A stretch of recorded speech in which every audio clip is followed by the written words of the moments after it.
So I'm sure you want to know how to get the best results from this next 8 weeks. So here's the 10 keys to success.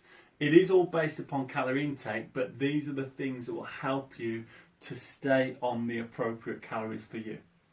Number one is to eat clean.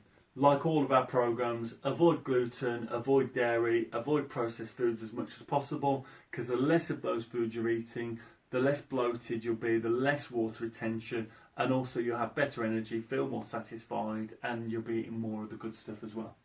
Number two is to fill yourself up with protein and vegetables.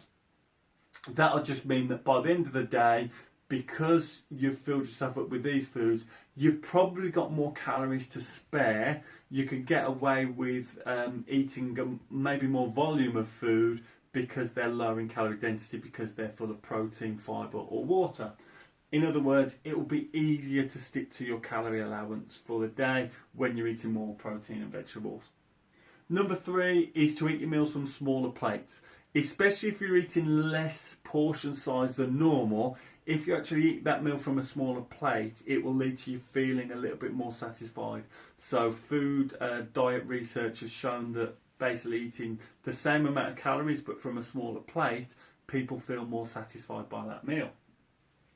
Number four is to eat slowly and stop eating when you're 80% full. You basically need to allow time for your fat cells in your stomach to send a signal to your brain that you're full, and that will then make you stop eating, or you will be no longer hungry.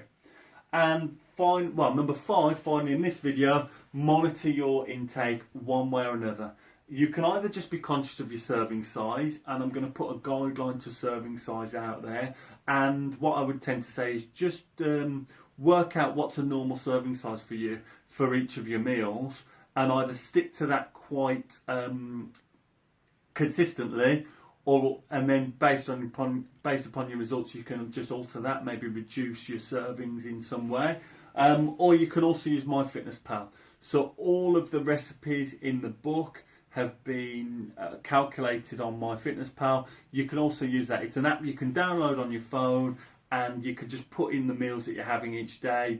You do have to put the amounts in, but that's how you do it. Now the thing with MyFitnessPal is, you don't have to necessarily do it all day, every day, but certainly 2 or 3 days at the start of the program will be good to get you a little bit of an awareness. If you eat very similar meals, you could probably just do that MyFitnessPal for 2 or 3 days, and then you kind of know where you're at. But it's really useful, even if you're not going to track your calories through this program. It's really just useful to do every now and then, just to see where you're at. So now from doing the InBody, you should know what your calorie allowance is for you to either lose weight, gain weight, or stay where you are. So using MyFitnessPal will show you roughly whereabouts are you in line with that. And it might be eye-opening either one way or another. Maybe you're eating a lot more than you thought, or it might be that you're eating less than you actually realised, and it's going to be easier than you maybe thought as well. So I'm going to come back in another video shortly with rules 6 to 10.